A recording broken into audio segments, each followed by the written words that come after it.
साहब। बच्चे, last class में हम लोगों ने रिवैल्यूएशन अकाउंट बनाना सीखा था आप लोगों के साथ। ये मैंने आपको एक रिवैल्यूएशन अकाउंट बनाया था अपने लास्ट लेक्चर में। आज मैं आप लोगों के साथ एडमिशन का मेन टॉपिक यानी जिसमें कि हम फुल फ्लैज क्वेश्चंस करते हैं वो देखेंगे। टॉपिक है प्रिपरेशन ऑफ रिवैल्यूएशन अकाउंट। हमें इसमें क्या बनाना होगा? रिवैल्यूएशन अकाउंट बनाना होगा। उसके अलावा हमको पार्टनर्स कैपिटल अकाउंट बनाना होगा। उसके अलावा हमको बैलेंस शीट बनानी होगी। Full fledge question. मार्क्स की बात करूं, 8 मार्क्स में आपके पास क्वेश्चन आएगा ही आएगा। बोर्ड एग्जाम में 8 मार्क्स की वेटेज है इस इकलौते टॉपिक की, चैप्टर की नहीं कह रहा। चैप्टर की तो मैंने बताई थी आपको, 8 मार्क्स से लेकर और 11, 12, 13 मार्क्स के बीच में कुछ भी आ सकता है। उस 12-13 मार्क्स में से सिर्फ 8 मार्क्स का ये टॉपिक है जिसमें कि आपको revaluation account, partners capital account और बैलेंस शीट बनाना है। बच्चे, एक चीज़ का ध्यान रखिएगा, इससे पहले मैं आपके साथ स्टार्ट करूं एक वार्निंग आपको दे देता हूं। जो क्वेश्चंस मैं आपको कराऊंगा उन क्वेश्चंस में एडजस्टमेंट थोड़ी सी मैंने ज़्यादा रखी हुई है, नंबर ऑफ एडजस्टमेंट। जैसे कोई भी क्वेश्चन आप उठा के देख लोगे, जैसे ये क्वेश्चन है तो इसमें एडजस्टमेंट है 8, सॉरी 11। नेक्स्ट फिर नो एडजस्टमेंट है उसमें। उसके बाद 7 एडजस्टमेंट्स हैं। ये 5 एडजस्टमेंट है क्योंकि ये क्वेश्चन टी एस ग्रेवाल जी का है सीधा सीधा। क्वेश्चन नंबर 35 3 एडजस्टमेंट है, टी एस ग्रेवाल जी का क्वेश्चन है। मेरे जो खुद के बनाए हुए क्वेश्चन होंगे उसमें नंबर ऑफ एडजस्टमेंट रहेंगी। क्या इतनी एडजस्टमेंट 8, 9, 11, 10 जो सर आप डाल रहे हो कि इतनी एडजस्टमेंट बोर्ड एग्जाम में आती है? The answer is no. Board exam में आपके पास जो एडजस्टमेंट है 3, 4, 5 मैक्सिमम, बस इससे ज़्यादा एडजस्टमेंट्स नहीं आती। तो सर आपने क्यों डाला हुआ है? रीज़न ये है कि मैं कम समय में आपको ज़्यादा करा सकूँ। अब जब मैं आपको कोई भी चैप्टर कराता हूँ तो मैं आपको बोलता हूँ, या मैं कोई भी टॉपिक कराता हूँ तो मैं आपको बोलता हूँ कि जो भी ऑथर की बुक आपके पास है उससे उसकी प्रैक्टिस करते रहिएगा। वही चीज़ यहाँ पर भी है। मैं आपको जो क्वेश्चन कराऊंगा वो थोड़े से लेंदी होंगे, थोड़े से टफ होंगे, टफ कंसेप्चुअली भी होंगे और कैलकुलेशन वाइज भी थोड़े से टफ होंगे। तो डरना नहीं है। ये नहीं है कि सर आपने तो ज़्यादा बड़े क्वेश्चन कराए हैं, इतने बड़े क्वेश्चन नहीं आते। मैं खुद कह रहा हूँ इतने बड़े क्वेश्चन नहीं आते, लेकिन मैं आपका कंसेप्ट स्ट्रॉन्ग कराना चाहता हूँ। जब मैं आपको थोड़ा सा मुश्किल कराऊंगा, थोड़ा सा लेंदी कराऊंगा, तभी आप आसान क्वेश्चन में कंफर्टेबल होकर उसे कर पाओगे। ठीक है जी? तो इस चीज़ से परेशान मत होना, मैं खुद कह रहा हूँ थोड़े लेंदी होंगे, थोड़े से मुश्किल होंगे। 3 अकाउंट हमें इसमें बनाने होते हैं, revaluation account, partners capital account and balance sheet. अब मैं आपके साथ स्टार्ट करने वाला हूँ। पहला क्वेश्चन हमारा क्वेश्चन नंबर 31। पहले क्वेश्चन को देखिए ध्यान से, क्वेश्चन को किस तरीके से करना है वो देखना। Ram and Lakshman were partners in a firm sharing profit and losses in the ratio of 3:2। Ram और लक्ष्मण जी पार्टनर हैं एक पार्टनरशिप फर्म में। दोनों के बीच की रेशियो आपको गिवन है 3:2। On 31 March 2004 their balance sheet was as follow. Balance sheet आपको गिवन है जिसमें कि वर्कमैन कंपनसेशन फंड है, जनरल रिजर्व है, क्रेडिटर्स हैं, बिल्स पेएबल है और दोनों की कैपिटल है। राम जी की 1.5 लाख, लक्ष्मण जी की भी 1.5 लाख। एसेट साइड पर मशीनरी,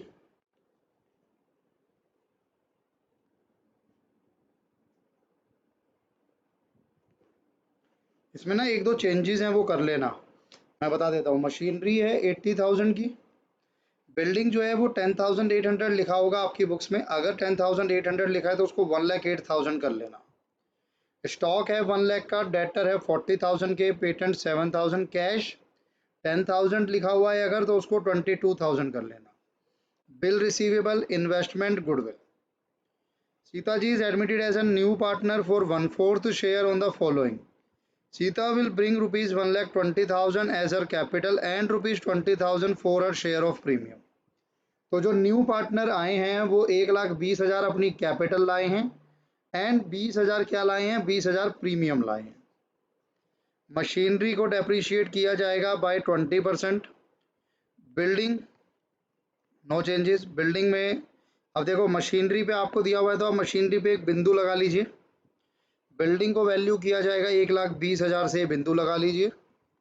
स्टॉक ओवर वैल्यूड है बाय ₹20,000, स्टॉक आपने ज़्यादा दिखाया हुआ है 20,000 से, उसको कम करना है। Provision of 5% was to be created for doubtful debts on debtors, debtors पे प्रोविजन बनाना है। सैलरी आउटस्टैंडिंग ₹5,000, 5,000 की सैलरी आउटस्टैंडिंग है, आपकी लाइबिलिटी इंक्रीज हो रही है।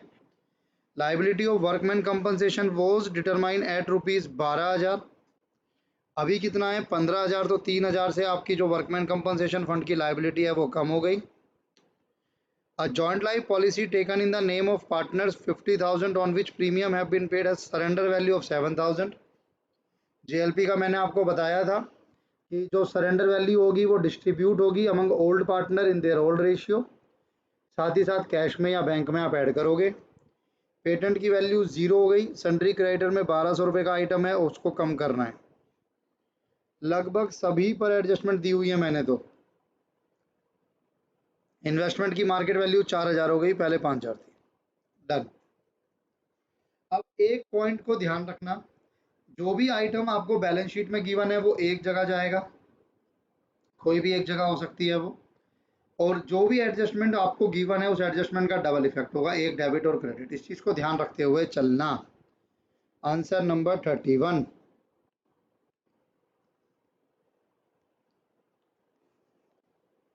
Answer number 31। सबसे पहले आप बनाएंगे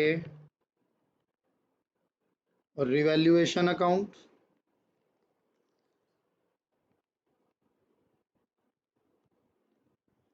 पर्टिकुलर्स अमाउंट,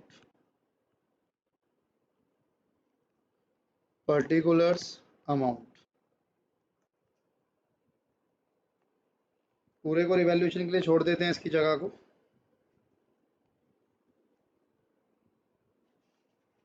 इसके बाद आता है हमारे पास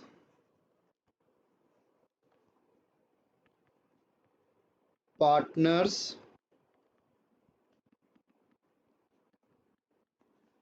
कैपिटल अकाउंट,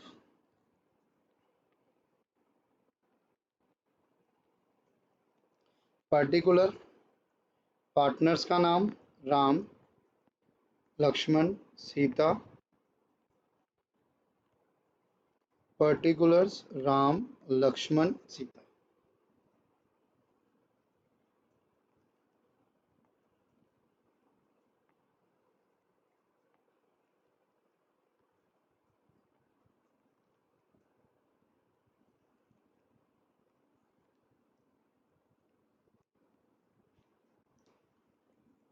इसके अलावा हमारे पास आएगी लास्ट में balance sheet. Liability amount, assets amount,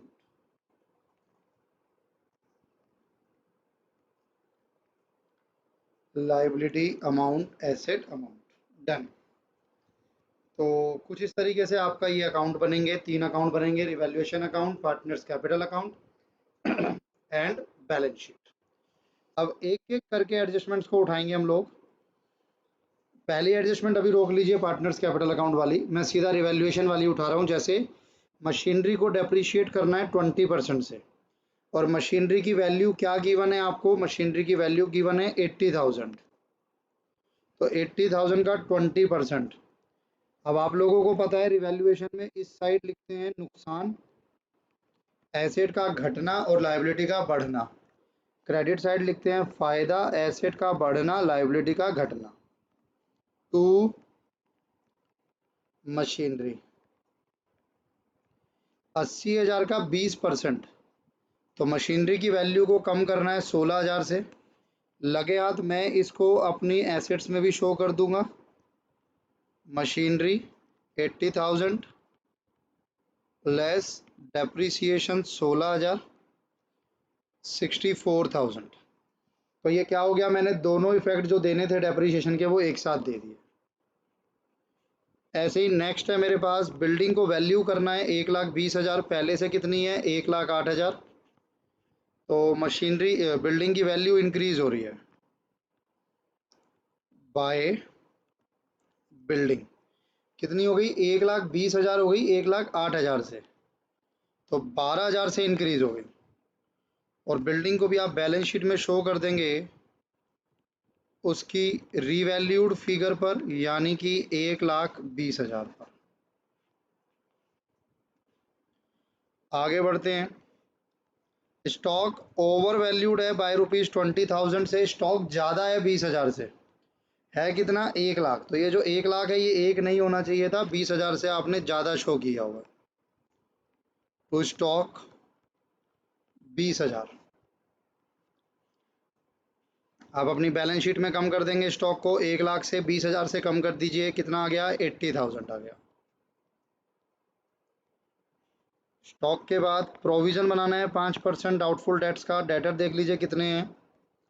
debtor है आपके 40,000, तो उस 40,000 का 5% आप बनाएंगे प्रोविजन फॉर डाउटफुल डेट। 40,000 का 5%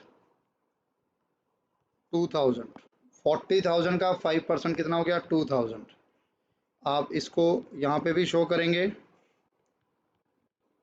डेटर्स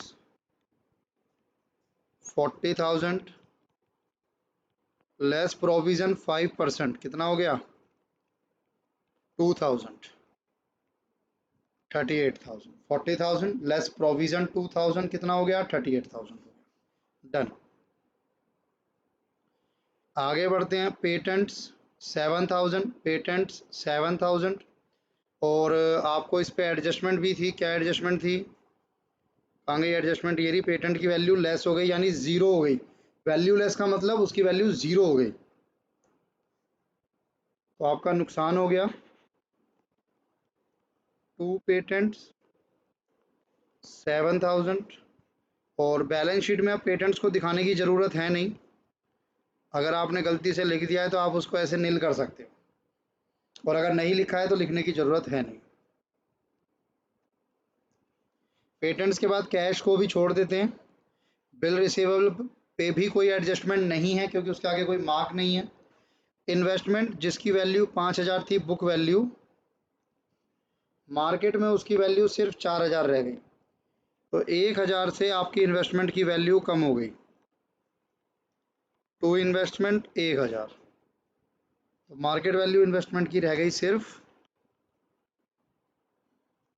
4,000। मार्केट वैल्यू इन्वेस्टमेंट की रह गई सिर्फ 4,000। आगे बढ़ो। इन्वेस्टमेंट के बाद आ रहा है गुडविल। अभी रिवैल्यूएशन से रिलेटेड नहीं है, इसको भी छोड़ दीजिए। लाइबिलिटी में आ जाओ। वर्कमैन कंपनसेशन फंड था 12,000। अब कितना शो होगा आपका? सिर्फ 12,000, और पहले था 15,000। तो 3,000 से आपका वर्कमैन कंपनसेशन फंड कम हो रहा है। हालांकि एक चीज़ का ध्यान रखना, मैं इसको रिवैल्यूएशन में शो नहीं करूंगा, क्योंकि वर्कमैन कंपनसेशन फंड आपका एक तरीके से रिजर्व है, कंटिजेंसी रिजर्व। अगर वो कम हो रहा है तो जितने से कम हो रहा है वो बेनिफिट पार्टनर्स की कैपिटल अकाउंट में ट्रांसफर होगा डायरेक्टली। मैं करके दिखा देता हूँ आपको। जैसे अब जो वर्कमैन कंपनसेशन फंड आपको बनाना है वो बनाना है सिर्फ 12,000। तो शुरू में थोड़ी सी जगह छोड़कर मैं नीचे लिख रहा हूँ 12,000 वर्कमैन कंपनसेशन फंड, और जो 3,000 बच गया वो 3,000 मैं यहाँ पे शो करूंगा बाय वर्कमैन कंपनसेशन फंड। कितने से कम हुआ? 3,000 से, जो कि पुराने पार्टनर्स में डिस्ट्रीब्यूट हो जाएगा 3:2 में। 1,800 1,200, 1,800 1,200, ये मेरा कम हो जाएगा। डन। आगे बढ़ते हैं। वर्कमैन कंपनसेशन फंड हो गया। इसके बाद वर्कमैन कंपनसेशन के बाद जनरल रिजर्व भी डिस्ट्रीब्यूट होगा पार्टनर्स में। सन्ड्री क्रेडिटर 44 थे। अच्छा, वर्कमैन कंपनसेशन फंड हो गया, प्रोविजन भी हो गया, और सन्ड्री क्रेडिटर 1,200 रुपये से कम करने हैं आपके। थे कितने? 44,000। तो अगर सन्ड्री क्रेडिटर कम हो रहे हैं तो आपके लिए फ़ायदा हो गया। बाय सन्ड्री क्रेडिटर 1,200 रुपये से कम हो गए। तो अब यहाँ पर जो आपके सन्ड्री क्रेडिटर आएंगे वो आएंगे 44,000 माइनस 1,200, तो 42,800 आ गए आपके सन्ड्री क्रेडिटर।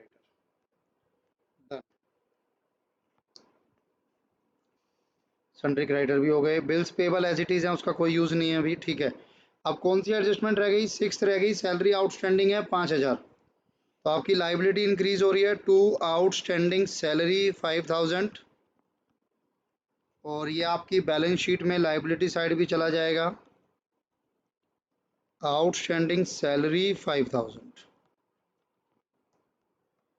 कोई और एडजस्टमेंट, अब एक एडजस्टमेंट ये एट्थ रह गई, जहां पर आपके पास एक सरेंडर वैल्यू आ रही है 7,000 की। इसको समझिए कैसे करना है। पहले काम कीजिए, पहले आप रिवैल्यूएशन अकाउंट को बंद कर लीजिए। साफ नज़र आ रहा है कि डेबिट साइड बड़ी होगी, तो मैं डेबिट साइड का टोटल कर रहा हूँ 16,000 प्लस 20,000 प्लस 7 और 2 9 और 1 10 और 5 15,000, टोटल कर लेता हूँ एक साथ 51,000। इस 51,000 में से माइनस कर लीजिए 12,000 और 1,200, आपका लॉस आ रहा है 37,800 का।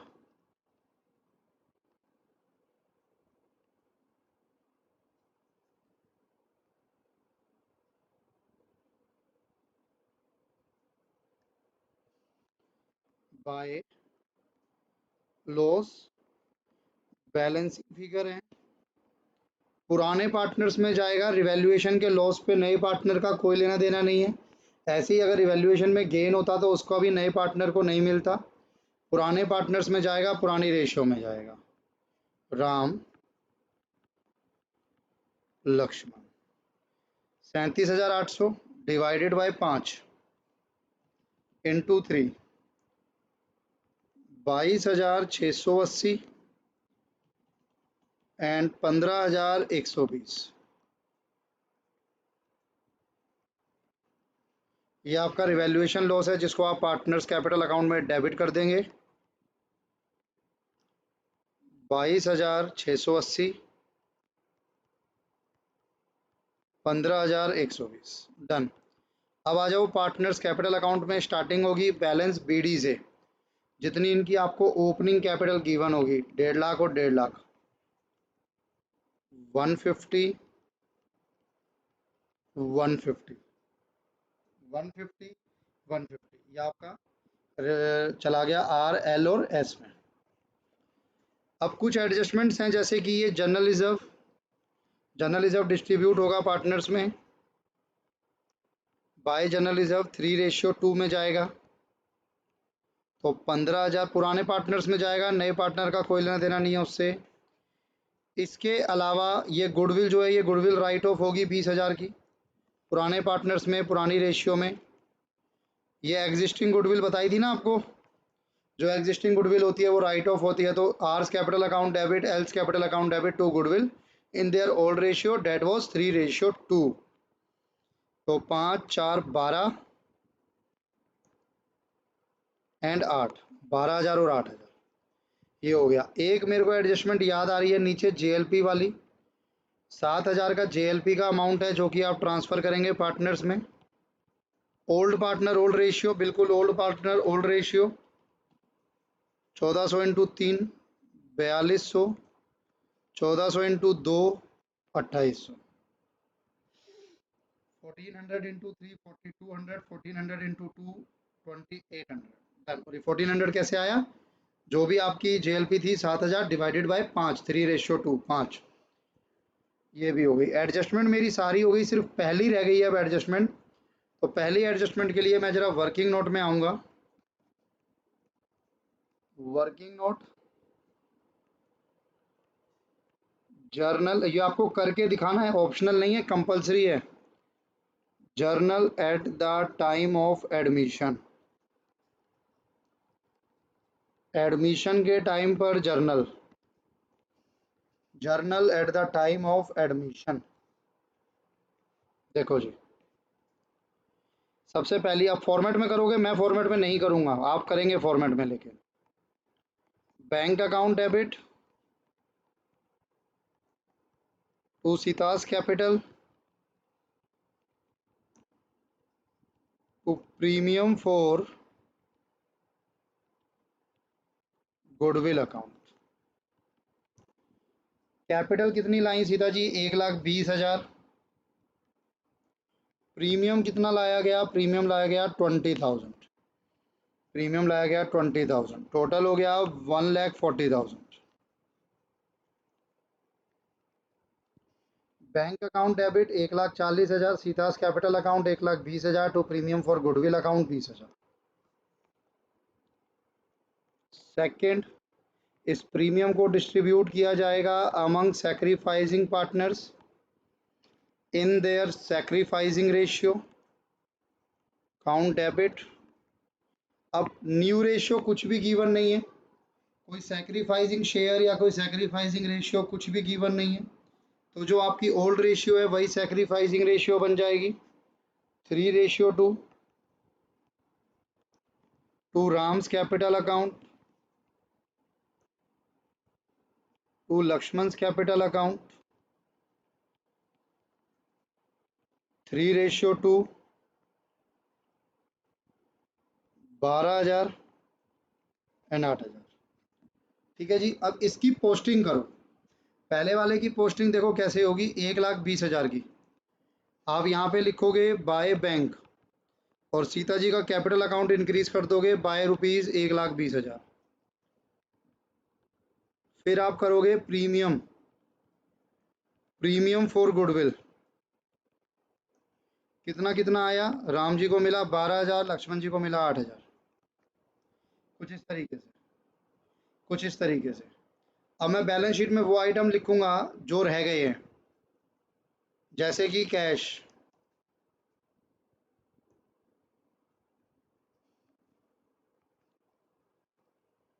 अब कैश को मैं क्या करता हूँ, कैश को लिख देता हूँ, बल्कि मैं एक काम करता हूँ, मैं ऐसे करता हूँ, कैश एंड बैंक। पहले से कितना था? 22,000।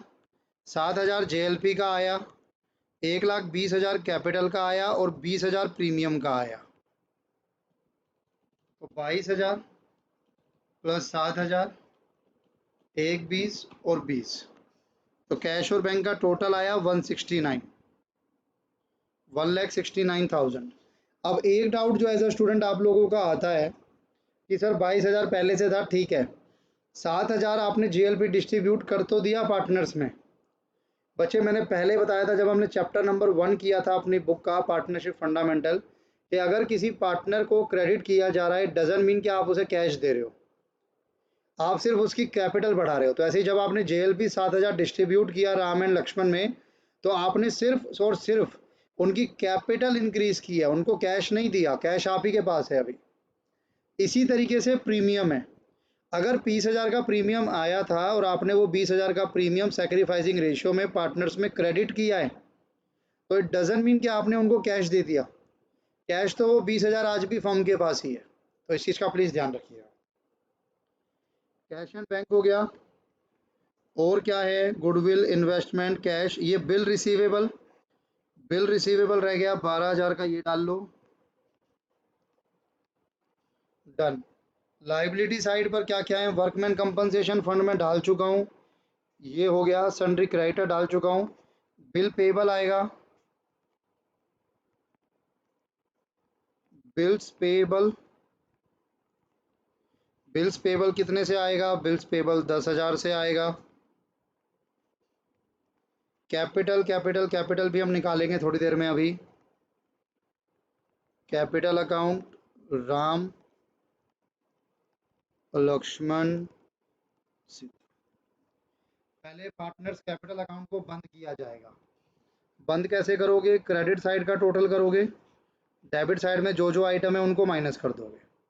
मैं क्रेडिट का टोटल कर रहा हूँ, राम का टोटल कर रहा हूँ पहले 150 प्लस 15 प्लस 12 प्लस 4 और 1 5 और 6, 183, 150 और 10, 160 प्लस 8, 2 और 1 3 और 1 4, 172, 1,20,000। अब टू बैलेंस सीडी निकलेगी एज अ बैलेंसिंग फिगर। कैसे निकलेगी? राम का 183 आना चाहिए टोटल, उसमें 183 में से कितना है डेबिट साइड पर? 22,680 है पहले से, 12,000 है पहले से। 148,320, 148,320। ऐसे इसमें है 1,72,000, 172 माइनस 15,120 माइनस 8,000, 148,880। इसमें तो 120 ही आएगा। ठीक है जी, डन। पार्टनर्स कैपिटल हो गया। अब इन कैपिटल को आप यहाँ नोट कर देंगे, 148,320, 148, 1,20,000 प्लस 148,880, 1,20,000, एक 20, 148,320, 148,880, 4,17,200। ठीक है जी, आई थिंक सारा हो चुका है हमारा। Workman compensation fund, general reserve, sundry creditor, bill payable, Capitals, इधर भी cash, investment, goodwill, almost I think सारा हो चुका है। कुछ रह जाएगा तो पता लग जाएगा जब मैं बैलेंस शीट का टोटल करूंगा, कोई एरर होगा तो यहाँ नज़र आ जाएगा। 4,17,200 प्लस 12,000, 42,800, 10 5 15,000, 4,87,000। इधर का करते हैं 12, 169, 38 4 42 और 80,000, 1,20,000, 64,000। ठीक है जी, इसका मतलब हम सब कुछ कर चुके थे, कोई एरर नहीं था। तो कुछ इस तरीके से फुल फ्लेज क्वेश्चन हमारे पास होते हैं, मैंने आपको कराए। तरीका क्या है करने का वो भी मैंने आपको समझाया।